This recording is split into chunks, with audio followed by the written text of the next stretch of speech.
خداوند متعال نے فاطمہ الزہرا کو امت کے سامنے رکھا ہے کہ کس طرح سے ایک خاتون اس معاشرے میں رہنے والی، ایک سادہ زیست زندگی گزارنے والی اپنی تمام تر ذمہ داریوں کا احساس کرتی ہے اور اس طرح سے انجام دیتی ہے کہ اطاعت اور بندگی کے اس مقام پہ چلی جاتی ہے جہاں تمام عالم اسلام کے ہر طبقے کے لیے، خواہ وہ مرد ہو یا عورت ہو، خواہ وہ جوان ہو یا بچے ہوں، خواہ وہ عالم دین ہو یا طالب علم ہو، خواہ وہ مجاہدین ہو یا مدافعین ہو، حتیٰ رہبران امت اور معصومین کے لیے بھی اسوہ قرار پاتی ہیں۔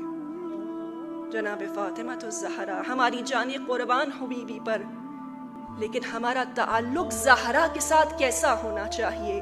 جب بھی ہماری نگاہیں سیرت فاطمہ الزہرا سلام اللہ علیہا پر جاتی ہیں تو ہم بی بی کی زندگی کا مطالعہ اس طرح سے نہ کریں جس طرح سے ہم کوئی افسانہ یا قصہ پڑھتے ہیں کہ جہاں افسانہ ختم ہوا ہمارا اور اس کا رابطہ بھی ختم ہو گیا، بلکہ سیرت فاطمہ الزہرا کے مطالعہ اور معرفت پیدا کرنے کا حق یہ ہے کہ ایک ایک واقعہ، ایک ایک لفظ جو ہم پڑھتے ہیں یا سنتے ہیں یا سمجھتے ہیں یا بول رہے ہوتے ہیں، یہ فقط ہمارے حواس باختہ تک محدود نہ رہے، حواس ظاہری تک محدود نہ رہے، بلکہ ایک ایک واقعہ ہماری سماعتوں سے ہوتا ہوا ہمارے دل میں جا کر لگے اور پھر ہمارے کردار میں ظاہر ہونے لگے۔ یعنی جتنا زیادہ میں مطالعہ کرتی جاؤں اتنی زیادہ میری شخصیت، میرا کردار فاطمہ الزہرا سے قریب ہو جانا چاہیے۔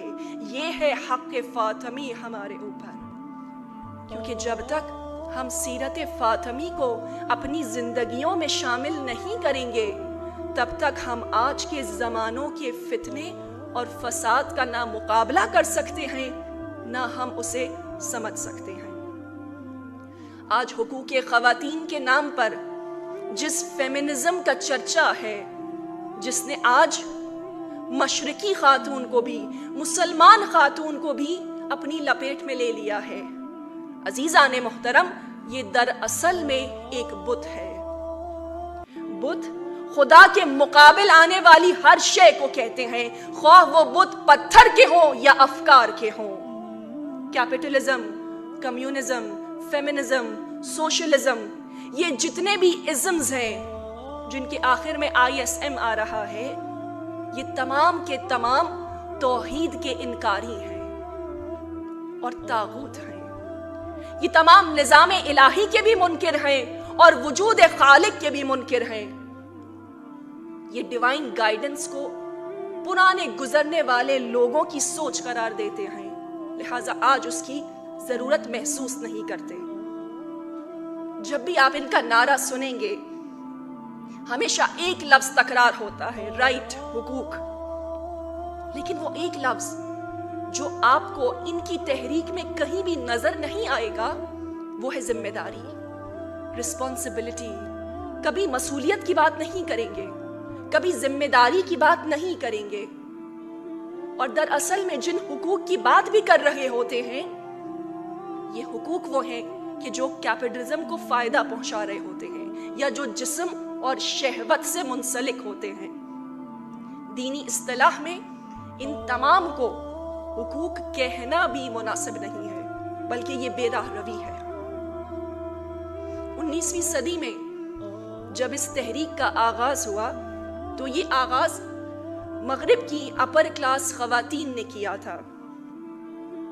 جب ان کو اس سرمایہ دارانہ نظام نے اس بات باور کرائی، یہ بات کہ مرد جو گھر سے نکل کر کام کر رہے ہیں دراصل میں یہی کام اس معاشرے میں حیثیت رکھتا ہے، اور عورت جو کام اپنے گھر میں انجام دے رہی ہے یہ بے وقت ہے اور اس کی صلاحیتوں کا ضیاع ہے۔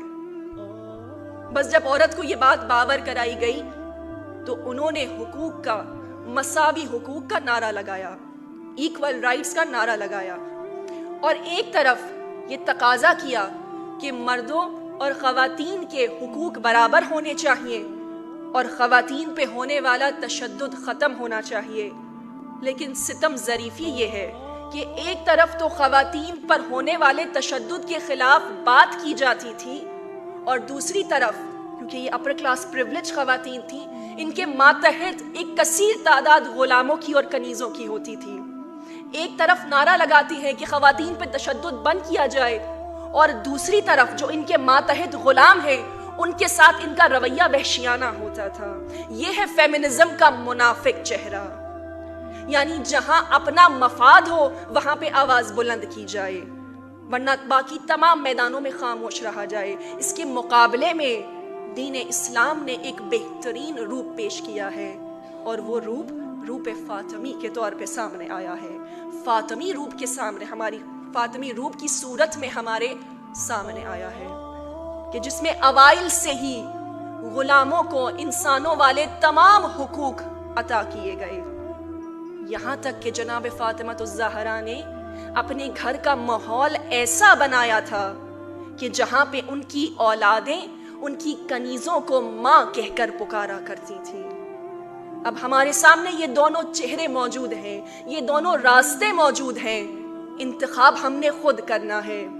آیا ہم اس نظام کو منتخب کرتے ہیں کہ جو خالق کا بنایا گیا ہے، وہ نظام کہ جو مخلوق کی تمام تر ضروریات کو پورا کرتا ہے، جس میں اعلیٰ اقدار نظر آتے ہیں، یا پھر وہ نظام کہ جو انسان کی ناقص عقل نے خود ترتیب دیا ہے، جس میں اخلاق کی پستیاں ہیں۔ بس عزیزان محترم، فیمنزم کا مقصد خاندانی نظام کو تباہ کرنا ہے۔ یہ کہتے ہیں کہ کسی مرد کا کسی عورت پہ کوئی حق نہ ہو، نہ کوئی ولی ہو، نہ کوئی سرپرست ہو، عورت خود سالار ہو اور اپنے تمام معاملات خود طے کرے، نہ اس کا اپنے شوہر کی نسبت، نہ اس اپنی اولاد کی نسبت، اور نہ اپنے والد کی نسبت، کسی بھی طور پہ نہ کوئی ذمہ داری ہو اور نہ کوئی پابندی ہو۔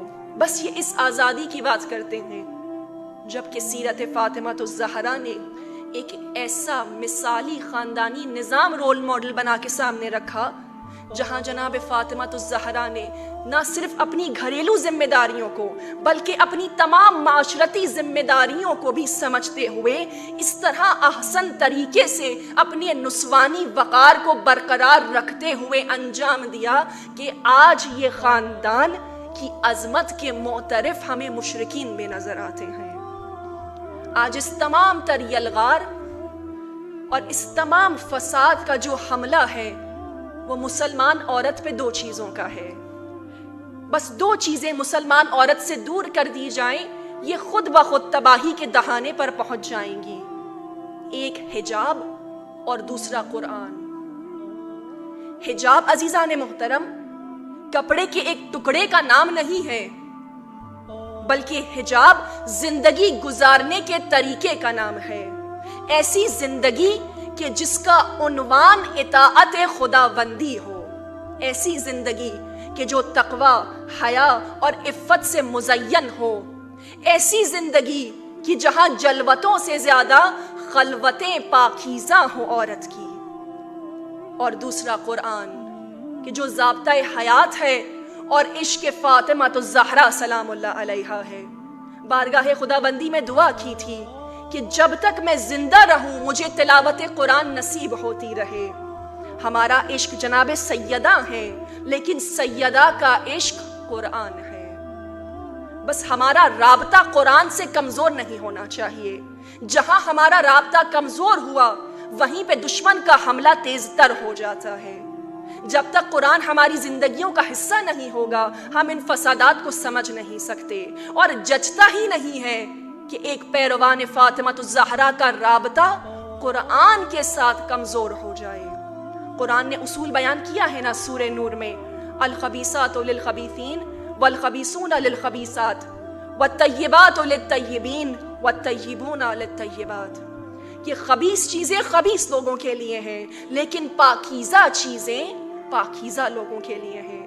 بس سیرت فاطمہ الزہرا سے زیادہ پاکیزہ شے کیا ہوگی؟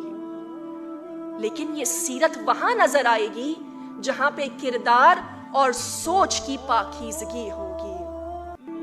جب تک یہ پاکیزگی نہیں آئے گی نہ ہم اپنی ذمہ داری سمجھ سکتے ہیں، نہ اپنے مقصد خلقت تک قریب ہو سکتے ہیں۔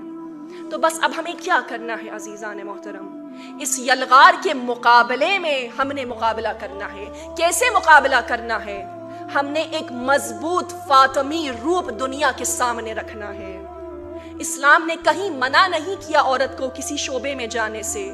ہم ہر شعبے میں جا سکتے ہیں، ہم ہر فیلڈ میں کام کر سکتے ہیں، لیکن ہماری طرز فاطمی ہونی چاہیے، ہمارا انداز فاطمی ہونا چاہیے، ہمارا حلیہ فاطمی ہونے چاہیے، ہماری گفتار فاطمی ہونی چاہیے، اور ہماری نگاہیں ہمیشہ ہمیشہ حدود الہی پر رہنی چاہیے۔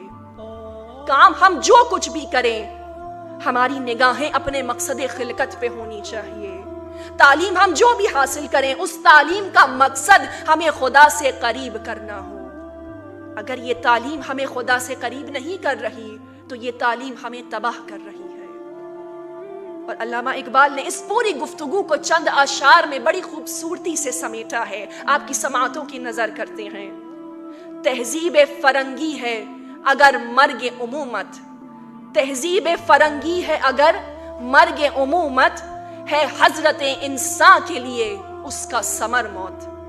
جس علم کی تاثیر سے زن ہوتی ہے نازن، جس علم کی تاثیر سے زن ہوتی ہے نازن، کہتے ہیں اسی علم کو ارباب نظر موت۔ بیگانہ رہے دین سے اگر مدرسہ زن، بیگانہ رہے دین سے اگر مدرسہ زن، ہے عشق و محبت کے لیے علم و ہنر موت، ہے عشق و محبت کے لیے علم و ہنر موت۔ والسلام علیکم۔